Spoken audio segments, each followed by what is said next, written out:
ဟုတ်ကဲ့ချင်းမိတ်ဆွေများအားလုံးပဲမင်္ဂလာပါကျွန်တော်ကိုစီမဲဖြစ်ပါတယ်ဒီနေ့ကတော့ကျွန်တော်ပြောပြမယ့်အရာကတော့9လပိုင်း23ရက်နေ့ကနေပြီးတော့9လပိုင်း18ရက်နေ့ထိတပတ်စာကီးမွေးခွက်လုံးမိုင်ပဲဖြစ်ပါတယ်ခင်ဗျပြီးခဲ့တဲ့ပတ်ကကိုပြန်လဲသုံးသက်ကြည့်မယ်ဆိုရင်မွေးခွက်2ခွက်ထွက်ပြီးတော့ကီးခွေ1ခွက်ထွက်တယ်အော်ဂနန်2ခွက်ထွက်ခဲ့ပါတယ်ခင်ဗျအဲ့ဒါကြောင့်ဒီပတ်မှာကတော့တပတ်စာကီးကတော့မနက်မထီညနေထိ3ညခွန်2ဖြစ်ပြီးတော့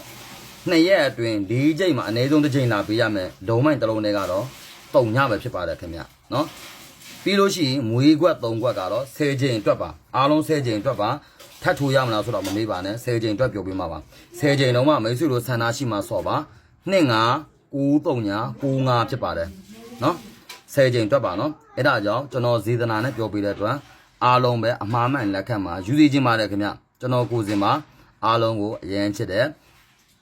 နောက်ထပ်ဗီဒီယိုဖိုင်ကြရင်ပြန်တွေ့ပါမယ်ခင်ဗျအားလုံးပဲဘိုင်ဘိုင်